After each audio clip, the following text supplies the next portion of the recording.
হযরত আব্দুল্লাহ ইবনে Tamir রাহিমাহুল্লাহ যখন দোয়া করলেন তখন ওই অন্ধ উজিরের চোখ ভালো হয়ে গেল।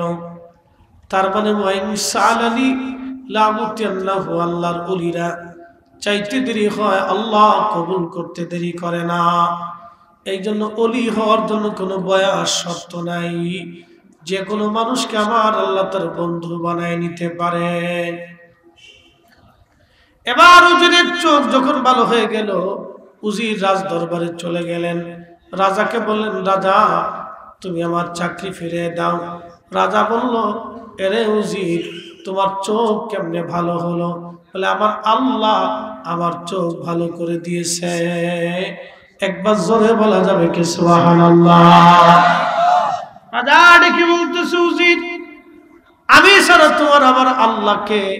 বলে, না, তোমারও স্রষ্টা আমারও স্রষ্টা, তামাম মুলকের মালিক যিনি তিনি আমার আল্লাহ। এই আল্লাহ ছাড়া আর কোনো মালিক সৃষ্টিতে নাই। রাজা ডাক দিয়ে বলতেছে, উজির রে, এই বিদ্যা তুমি কার কাছ থেকে শিখছো? তুমি কি আমাকে প্রভু মানো না, খোদা মানো না? উজির ডাক দিয়ে বলল, না রে বাদশা, তোমারে খোদা মানি না, আমার খোদা আমার মালিক আমার আল্লাহ আমার চোখ ভালো করে দিয়েছে, আমি তাকেই মানি। বলে, উজির এই বিদ্যা কোথা থেকে শিখছিস? বলে, আমি শিখছি আব্দুল্লাহ ইবনে তামির নামক এই বালকের কাছ থেকে। বলতেছে, বালকের বাড়ি কোন জায়গা? বলে, অমুক জায়গার ঠিকানা। যাকে তুমি জাদু বিদ্যা শিখাইতে পাঠাইছিলা, তখন বাদশা মনে করছে সে তো ভালোই জাদু শিখছে। ওই বালকরে ডাক দিলেন রাজ দরবারে। আব্দুল্লাহ ইবনে তামির উপস্থিত হলেন। রাজা জিজ্ঞেস করলেন, বালকরে, সুন্দর জাদু তুমি শিখছো, আমার উজিরের চোখ তো তুমি ভালোই ভালো করে দিয়েছ, জাদুবিদ্যায় তুমি পারদর্শী হইছ। বালক ডাক দেখে, বাদশারে, আমি চোখ ভালো করি নাই, চোখ ভালো করেছে আমার আল্লাহ। আমার আল্লাহ যিনি এক মালিক, আল্লাহ ছাড়া আর কোনো শরীক নাই। কুল হুয়াল্লাহু আহাদ আল্লাহুস সামাদ লাম ইয়ালিদ ওয়া লাম ইউলাদ ওয়া লাম ইয়াকুল লাহু কুফুওয়ান আহাদ। নাস্তিকরা বলে যে আল্লাহ দেখি না, সে আল্লাহ মানি না। দেখেন নাস্তিকদের কথা, যে আল্লাহ দেখি না সে আল্লাহ মানি না। নাস্তিকদের জিজ্ঞেস করবেন, নাস্তিক তুমি তোমার নিজেকে দেখছো নি? বলে, আমি যদি আমাকে না দেখলাম তাহলে আমার চেহারা স্বাস্থ্য এই সৌন্দর্য কে দেখলো? আসলে বডির মানুষ কি অরিজিনাল না ভিতরের মানুষটা অরিজিনাল? বডিটা পরে থাকবে, ভিতরের অরিজিনাল ফরিদিকে যখন আল্লাহ নিয়ে যাবে, এই কায়াটা পরে থাকবে, হাত থাকবে কিন্তু ক্ষমতা হবে না, চোখ থাকবে কিন্তু আলো থাকবে না, জবান থাকবে ভাষা থাকবে না, পা থাকবে চলার সক্ষমতা থাকবে না। ভিতরের মালিক ভিতরের জনকে যখন নিয়ে চলে যাবে, আল্লাহ বলেন, ইয়া আইয়াতুহান নাফসুল মুতমাইন্না তুরজিই ইলা রাব্বিকি রাদিয়াতাম মারদিয়া। হে নফসে মুতমাইন্না, প্রশান্ত আত্মা, তুমি আমি আল্লাহকে খুশি করছো, রাজি করছো, সন্তুষ্ট করছো, তুমি আমি আল্লাহর সন্তুষ্টির দিকে ফিরে চলে আসো। আল্লাহ আত্মাটাকে ডাক দেবেন, আত্মা আত্মা আত্মা, আলা ওয়াহিয়াল কালব, সেটা কাল। এই কালটা সূরা হাজর আয়াতের মধ্যে, সেটা বক্ষের ভিতরে থাকে। আবার কিছু পাগল আছে তারা কবে এটা মাথায় থাকে। কাল কিন্তু মাথায় থাকে না, কাল থাকে বুকে। ওপেন হার্ট সার্জারি কি মাথায় হয় না বুকে হয়? হ্যাঁ, তাহলে কাল থাকে কোন জায়গায়? জোরে বলেন না, কোন জায়গা থাকে? এই আত্মা থাকে কোন জায়গা? বুকে। নবীজির সিনা সাফ হয়েছে কোন জায়গা? মাথায় না বুকে? তা নবীজির সিনা সাফ হয়েছে বুকে, তাহলে আত্মা থাকে, কাল থাকে বুকে। কিছু পাগল আছে কিন্তু মাথায় থাকে, তার মানে হেতার মাথায় সমস্যা আছে, পাগলা গারদে ফাটানোর দরকার। ঠিক, দেশে যে কত পাগল হয়েছে আল্লাহ জানে। প্রিয় উপস্থিতি, কাল থাকে বুকে। খুবই মনোযোগ দিবেন। আল্লাহু আকবার। নবীজি রাসূল করিম সাল্লাল্লাহু আলাইহি ওয়াসাল্লাম বলছেন, তোমার দেহের মধ্যে একটা গোশতের টুকরা আছে, এটা সুস্থ হলে পুরা বডি সুস্থ, এটা অসুস্থ হলে পুরা বডিটা অসুস্থ। আলা ওয়াহিয়াল কাল, সেটা তোমার অন্তঃকরণ, তোমার হার্ট, তোমার হৃদয়। খুব মনোযোগ দিবেন, কথাগুলি শুনবেন।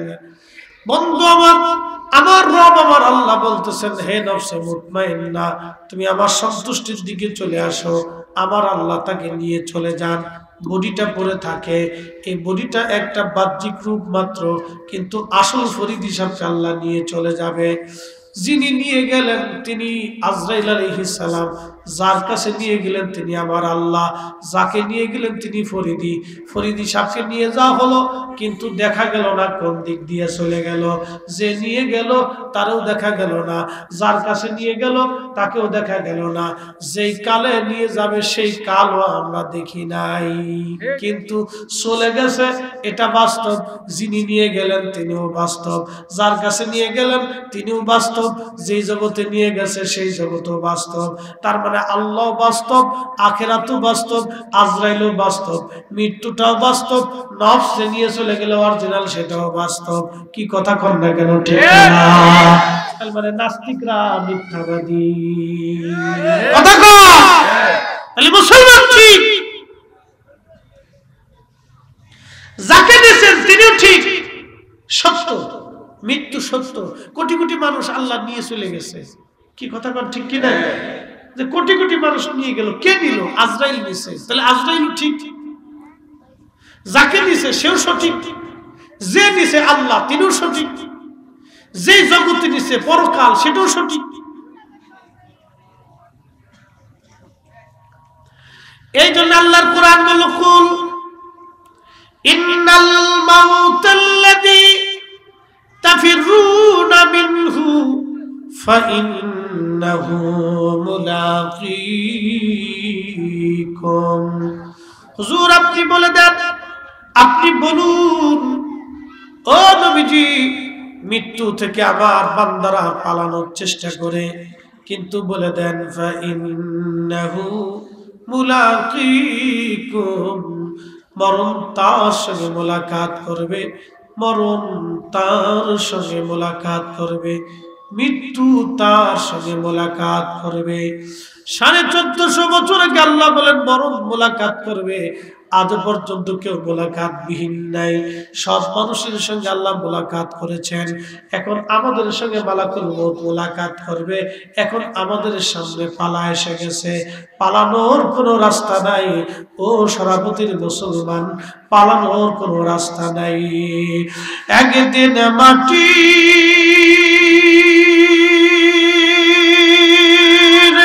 ভিতরে হবে ঘরে, মৌলা আমার কেন বান্ধ দালান ঘর, মৌলা আমার কেন বান্ধ দালান ঘর। তাহলে যাকে নিয়ে গেল তিনি ফরিদি, যে নিয়ে যাবে তিনি আজরাইল, যার কাছে নিয়ে যাবে তিনি রব। আল্লাহ বলেন, সুম্মা তুরাদ্দুনা ইলা আলিমিল গায়বি ওয়াশ শাহাদাত। তুমি এমন একজন মালিকের কাছে ফিরে যাবা যে মালিক তোমার ওপরে গোপনে সব জানে। এই জন্য মানুষ মরে যাওয়ার পরে আমরা একটা শব্দ উচ্চারণ করি, ইন্না লিল্লাহ। এটা কোরআনের আয়াত, ইন্না লিল্লাহ, নিশ্চয় আমরা আল্লাহর জন্য, ওয়া ইন্না ইলাইহি রাজিউন, এবং আমরা আল্লাহর দিকে ফিরে চলে যাব। কি কথা কন না কেন, ঠিক না? ফিরে যাব কার কাছে? নিয়ে যাবে কে? আজরাইলে। নিয়ে যাবে আজরাইলে, যিনি যার হুকুমে তিনি আল্লাহ। চলে যাব আল্লাহর কাছে। তাহলে আল্লাহ সত্য, এই পরকালও সত্য, আজরাইলও সত্য, মৃত্যু সত্য সত্য, আমাকে যাকে নিয়ে গেল তিনিও সত্য, কিন্তু তাকে দেখা গেল না। ফরিদি সাহেব এত বছর, 40 বছর আপনাদের মাঝে বিচরণ করলো, কিন্তু আজও পর্যন্ত তার রূপ দেখলেন না, আকৃতি দেখলেন না, কিতে বানানো হইলো তাকেও দেখা গেল না। আব্দুল করিম 60 বছর পর পদচারণা করলো, তাকে চিনা গেল না, দেখা গেল না, কিন্তু করিমটা আল্লাহ নিয়ে চলে গেলেন। আল্লাহু আকবার। নাস্তিকদের দাবি তাহলে মিথ্যা। আল্লাহ তাহলে আল্লাহর সৃষ্টি নিয়ে যেখানে মৃত্যু দেখা গেল না, যিনি নিয়ে গেল তারে দেখা গেল না, যাকে নিয়ে গেল তাকেও দেখা গেল না, তাহলে তুমি যদি সৃষ্টিকেই দেখতে না পারো, তাহলে সৃষ্টি যিনি এই অদৃশ্যকে সৃষ্টি করলেন সেই মালিককে তুমি কেমনে দেখতে চাও? তার মানে বোঝা গেল তিনি আমাদের চক্ষুর বাহিরে, তিনি আমাদের ধারণার বাহিরে, কিন্তু তিনি সত্য, তিনি মালিক, তিনি খালিক, তিনি রব, তিনি স্রষ্টা, তিনি সবকিছু করেন। একক পরিচালনা, একসাথে এক মুহূর্তে तमाम সৃষ্টিকে যিনি পরিচালনা করেন তিনি রব্বুল আলামিন, তিনি আল্লাহু আলা কুল্লি শাইইন কাদির, তিনি কুল হুয়াল্লাহু আহাদ, তিনি আল্লাহু লা ইলাহা ইল্লা হুয়াল হাইয়ুল কাইয়্যুম, তিনি সেই মহাশক্তিধারী আল্লাহু আলা কুল্লি শাইইন কাদির, তিনি আল্লাহ। আল্লাহ তাহলে মুসলমানের কাজ হচ্ছে আল্লাহর কাছে নিজেকে আত্মসমর্পণ করা, মুসলমানের কাজ হচ্ছে আল্লাহর হুকুমে নামাজ কায়েম করা, মুসলমানের কাজ হচ্ছে আল্লাহর হুকুমে রোজা পালন করা, মুসলমানের কাজ হচ্ছে আল্লাহর হুকুমে হালাল ভক্ষণ করা, মুসলমানের কাজ হচ্ছে আল্লাহর আইনে নিজের জীবন পরিচালনা করা। কি কথা বলে ঠিক না? এই কথাগুলি আপনারা অবশ্যই বুঝে তারপরে বাড়ি পর্যন্ত যাবেন, না বুঝলে মহা বড় বিপদ, মহা মুসিবত। তাহলে মুসলমানের কাজ হচ্ছে আল্লাহকে খুশি করা, সন্তুষ্ট করা। কি কথা বলে ঠিক না? ঠিক। একটু দুরূদ পড়েন, আল্লাহুম্মা সাল্লি আলা মাওলানা মুহাম্মদ সাইয়্যিদিনা। আপনাদের কষ্ট হচ্ছে না অসুবিধা লাগছে? বোঝা যায় তো ইনশাআল্লাহ? আচ্ছা, আমি আবার বেশি দীর্ঘায়িত করব না, মূল আলোচনাটা একটু থিম চিন্তা করে যান। তো এই যুবকটা মুস্তাজাবাতুদ দাওয়া হয়ে গেল, তার দোয়াটা কবুল হয়ে গেল। তো এই বাদশা তার ধরে নিয়ে বলতেছে, যুবক বালক, তুমি ওই বিদ্যা কোথা থেকে শিখছো? বলে অমুক পাদ্রী থেকে শিখছি। তো বাদশা ওই পাদ্রীকে ধরে নিয়ে আসছে। পাদ্রীটাকে ধরে আনার পরে বাদশা এবার ওই পাদ্রীটাকে, পাদ্রীর মাথার উপরে করাত ধরছে। সৈন্যদেরকে বললেন তার মাথার উপরে করাত ধরো। করাত ধরে বলতেছে, পাদ্রী রে, তোর মাথার থেকে পা পর্যন্ত ফেরে ফেলবো, মেরে ফেলবো, কিন্তু আগে বল এই ধর্ম কি তুই ছাড়বি, আমাকে খোদা মানবি? পাদ্রী ডাকতে বলল, বাদশা রে, যে ঈমান আমি কলবের মধ্যে ধারণ করেছি, তুমি হাজার চেষ্টা করলো, যে ঈমান আমি কলবের মধ্যে ধারণ করছি, তুমি হাজার চেষ্টা করলো, এই কল থেকে আমার ঈমান সরাইতে পারবা না। চিৎকার মেরে জোরে বলেন আল্লাহু আকবার। চিন্তা করেন তো, তার মৃত্যুটাকে তুচ্ছ মনে করছে ঈমানের কাছে। আর আমরা মসজিদের জুতা ভালো জোড়া দেখলে চুরি করে নিয়ে যাই। তাহলে ঈমানের কত তফাৎ। তার মৃত্যুটাকে তুচ্ছ মনে করছে ঈমানের কাছে। আর আমরা মাহফিলে বসতে আমাদের কষ্ট হয়, মাহফিলে 10টা টাকা দিতেও কষ্ট হয়, মাহফিল করতে গেলে খুশাখুশি লাগাই দিয়ে বিরোধিতা করি, মসজিদ করতে গেলে গ্যাঞ্জামের শেষ নেই, মাদ্রাসা করতে গেলেও ঠেলাঠেলি শেষ নেই। তারা মৃত্যুটাকে ঈমানের কাছে তুচ্ছ মনে করছে, মৃত্যুটাকে তুচ্ছ মনে করছে, যে ঈমানের ব্যতীত মৃত্যুটাকেও তারা কিছু মনে করে নেই। পাদ্রী বলতেছে, না, জীবন চলে যাবে, কিন্তু এই ঈমান আমি ত্যাগ করতে পারবো না। তো বাচ্চা বলল, ঠিক আছে, তার মাথা পর্যন্ত ফাটতে থাকো। তো তার মাথাতে করাত চালাই দেওয়া হলো। ধীরে ধীরে ধীরে ধীরে করাত দিয়ে তার মাথা কাটতে লাগলো। আহা, কঠিন যন্ত্রণা দিয়ে দিয়ে তাকে শহীদ করে দেওয়া হলো। পাদ্রী জীবন দিল, কিন্তু মিথ্যার কাছে মাথা নত করলো না। একসাথে যদি বলা যাবে আল্লাহু আকবার। সেই ঈমান আমাদের কলবের ভিতরে আনতে হবে, মজবুত ঈমান। সেই ঈমানের বাহিরে আমাদের ঈমান বড় তুচ্ছ, সেই ইয়াকিনের বাহিরে আমাদের ইয়াকিন বড় তুচ্ছ। আল্লাহু আকবার। সেই ঈমানের পরিচয় দিয়েছিলেন সাহাবা আজমাইন। কত সাহাবীদের পিঠের চামড়া চলে গেল, জীবন চলে গেল, তারপরও সাহাবীরা ঈমান ত্যাগ করেন নাই। বেঈমানের কাছে মাথা নত করেন নাই। আল্লাহু আকবার। এবার ওই বালকটাকে বলা হলো, বালক রে ঈমান ছাড়বি বলে না। বাচ্চা বলল তাহলে তাকে শুলের মধ্যে চড়াইয়া তার বুক লক্ষ্য করে তীর মেরে হত্যা করা হোক। বাচ্চার সৈন্যরা তাকে শুলের মধ্যে চড়াইয়া তার বুক লক্ষ্য করে তীর ছুঁড়ে মারে। যতবার তীর মারলো ততবার বুকের সামনে থেকে তীরগুলি ছিঁড়ে ফিরে ফিরে ওই তীরগুলি জমিনের মধ্যে পড়ে গেল, কিন্তু এই বালকের বুকের মধ্যে একটা তীরও বিদ্ধ হলো না। একসাথে বলেন তো আল্লাহু আকবার।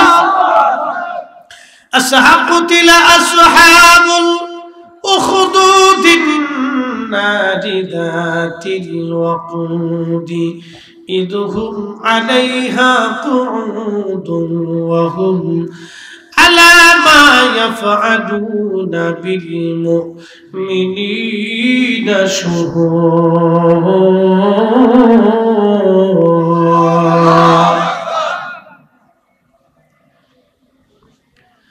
আল্লাহু আকবার। বাচ্চা ডাক দিয়ে বলল সে তো এইভাবে মরবে না, থেকে পাহাড়ে নিয়ে যাও, পাহাড়ের উপর থেকে তারে ফেলে দাও। মস্ত বড় পাহাড়ের উপরে নিয়ে যাওয়া হলো।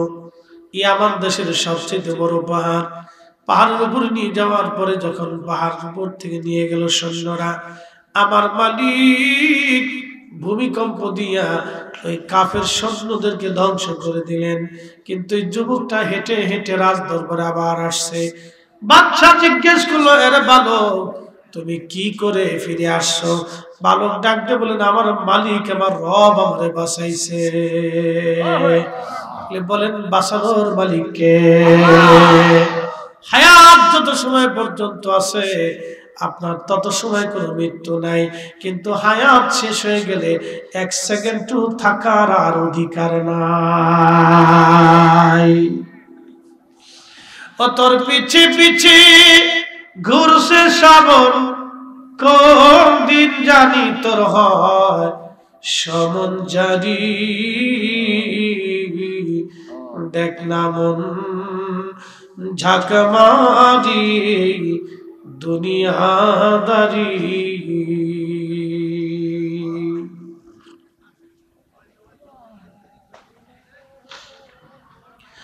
এবার বাচ্চা বলল, ঠিক আছে যেহেতু তোমার আল্লাহ বাঁচাইছে, আবার দেখি কোন আল্লাহ বাঁচায়। এই কথা বলার পরে সৈন্যদেরকে বললেন তাকে নিয়ে চলে যাও, সমুদ্রের মধ্যে ছেড়ে দিয়ে আসো। বর্তমান হুতিরা, ইয়ামানের হুতিরা যে সমুদ্র অঞ্চল নিয়ে যুদ্ধ করতেছে, ওই সমুদ্রের মধ্যে ছেলেটাকে নিয়ে যাওয়া হলো। আল্লাহ পাক সমুদ্রের মধ্যে ঝড় তুফান দিয়ে দিলেন। এই ঝড় তুফান দিয়া ওই বাচ্চার সৈন্যরা মরে গেল, কিন্তু কুদরতি ভাবে আমার মালিক ওই বাচ্চাটাকে, বালকটাকে বাঁচাই দিলেন। হেঁটে হেঁটে বালকটা রাজ দরবারে ফিরে আসছে। বাচ্চা বললেন, ইয়ামানের সেই রাজা বললেন, আরে বালক কি করে বাঁচলা? বলে আমার মালিক আমার রব আমারে বাঁচাইছে। তুখরিজুল হাইয়া মিনাল মাইয়িতি ওয়া তুখরিজুল মাইয়িতা মিনাল হাই। আল্লাহ মরা থেকে জিন্দা বের করেন, জিন্দা থেকে আমার আল্লাহ মরা বের করেন। একমাত্রই ক্ষমতার মালিক আমার আল্লাহ। কি কথা বলেন ঠিক কিনা? পৃথিবীর এত বিজ্ঞানী হইল, কোন বিজ্ঞানের বিজ্ঞান আজ পর্যন্ত মায়ের পেটের মধ্যে মরা বাচ্চা জিন্দা করতে পারে নাই। পারছে? মায়ের পেটের ভিতরে মরা বাচ্চা জিন্দা করতে পারছে? পারে নাই, পারে নাই, আর কখনো পারবে না। একমাত্র মালিক আল্লাহ ছাড়া। বাচ্চা আবার বলে, আরে বালক তুমি কি মরবা না? কাহা মরবে? কিভাবে? বিরাট বড় প্রান্তরে সমস্ত ইয়ামানবাসীদেরকে জমা করবা, আমার শুলের মধ্যে চড়াইয়া বিসমিল্লাহি রাব্বি হাযাল গোলাম বলে তুমি আমারে তীর ছুঁড়ে মারবা, তাহলে আমি মারা যাব। নতুবা আল্লাহর নামে তীর না ছোড়া পর্যন্ত তুমি আমারে মারতে পারবে না।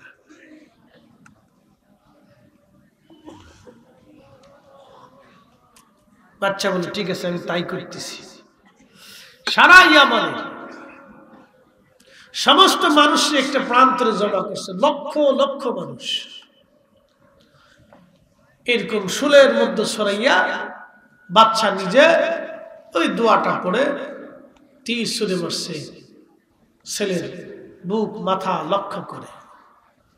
মারার সাথে সাথে ছেলেটা শহীদ হয়ে গেল। কিন্তু ওই যে লক্ষ লক্ষ মানুষ দেখলো যে আল্লাহর নামে তীর ছুঁড়ে মারছে, তারপরেই বালকটা মরল, তার আগে তারা মারতে পারলো না, তাহলে ওই আল্লাহ সত্য।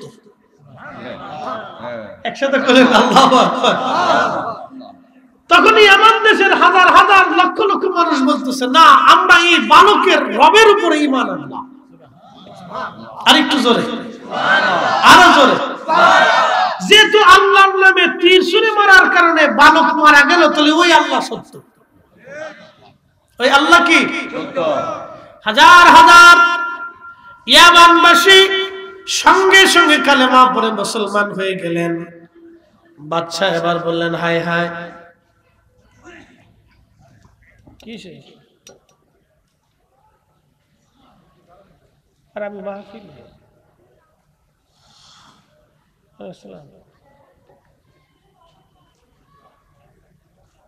মহসিন ভাই যে কথা কান আমি পরে ফোন দেবেন, আমি মাহফিল আছি, আপনি একটু ব্যবস্থা করে দেন, দেখেন কোন ব্যবস্থা করা যায় কিনা। আচ্ছা জি। আল্লাহুম্মা সাল্লি আলা সাইয়্যিদিনা মাওলানা মুহাম্মাদ ওয়া আলা আলি সাইয়্যিদিনা।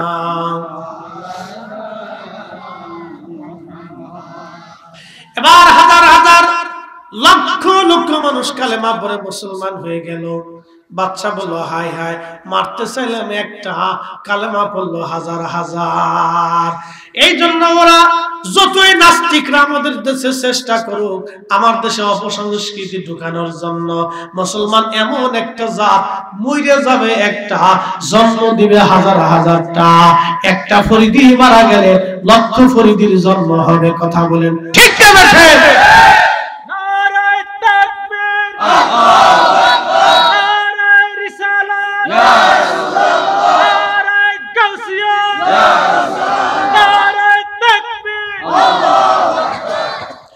এই জন্য এদেশে ওরা যতই চেষ্টা করুক কাজ হবে। কথা বলেন, কাজ হবে না। তার বাস্তব প্রমাণ ফিলিস্তিনের হামাসের যোদ্ধাদেরকে যদি দেখেন, তাহলে আপনারা বুঝবেন ওরা মিথ্যার কাছে মাথা নত করার জাতি না। কি কথা বলেন ঠিক না? কিয়ামত পর্যন্ত যদি লড়াই হয়, তারপর ওই বাইতুল আকসাকে কেন্দ্র করে যারা জিহাদ করবে, তাদেরকে পরাজিত করতে পারবে না, পারবে না। বন্ধুগণ আমার, এবার বাদশা বলল, ঠিক আছে, তাহলে কোনায় কোনায় কোনায় কোনায় মরে মরে আগুন জ্বালাও। বড় বড় পরীক্ষা খনন করে, গর্ত খনন করে, ওর ভিতরে লাকড়ি টাকড়ি তেল টেল দিয়ে আগুন জ্বালানো হলো। যারা কালেমা রাখবে তাদেরকে আগুনে ফেলে দাও, আর যারা আমি বাদশাকে খোদা মানবে তাদেরকে ছেড়ে দাও। এইভাবে তারা ইয়ামান দেশের একজন না, দুইজন না, আল্লাহু আকবার, তারা 20,000 মানুষকে আগুনের মধ্যে পোড়ায় মারলো। ওই 20,000 মানুষ জীবন দিয়ে দিল, কিন্তু মিথ্যার কাছে মাথা নত করে না। চিৎকার করে বলেন আল্লাহু আকবার। আল্লাহ নবী বলেন, উম্মতরা রে, একটা মা তার বাচ্চা সহ তাকে জোর করে ধরে নিয়ে আগুনের মধ্যে ফেলে দিতে চায়, কিন্তু মা বাচ্চার মায়ায় যেতে চায় না। বারবার মা ইতস্ততা করতেছিল। কাফের সৈন্যরা তাকে আগুনের দিকে টানে, আর ওই মহিলাটা নিজেকে আগুন থেকে ফেরানোর চেষ্টা করে বাচ্চা কোলে নিয়া। আল্লাহ নবী বলেন, ঠিক এমন সময় ওই বাচ্চার জবান খুলে গেল। বাচ্চার জবান খুলিয়া বাচ্চা ডাক দেখায়, মা রে, তুমি যেটা আগুনের কুণ্ডলি দেখো, ও মা, তুমি যেটা আগুন দেখো রে মা, সেটা আগুন না, আমি সেটা দেখি আল্লাহর জান্নাতের বাগান। চিৎকার করে জোরে বলেন আল্লাহু আকবার। হে মা, তুমি যেটা আগুনের কুণ্ডলি দেখো, আগুন দেখো মা, পরীক্ষা দেখতেছো মা, আমি সেটা দেখি জান্নাতের বাগান রে মা। ছোট্ট শিশু বাচ্চার জবান খুলে যায়, কয় মা রে তুমি চিন্তা করিও না মা, ওই আগুনের মধ্যে ঝাঁপায় পড়ো, ওটাই জান্নাতের বাগান। সর্বশেষ এই মহিলাটা তখন বাচ্চা নিয়ে আগুনের মধ্যে ঝাঁপিয়ে পড়ে। এই 20,000 কালেমা পড়নেওয়ালারা সেই দিন ইমানি পরীক্ষা দিয়ে তারা শহীদ হয়ে গেল, কিন্তু মিথ্যার কাছে তারা মাথা নত করে নাই। মুসলমান সেই জাত নিজেরা শহীদ হতে জানে, কিন্তু মিথ্যার কাছে মাথা নত হতে জানে না। কি কথা বলেন ঠিক কিনা?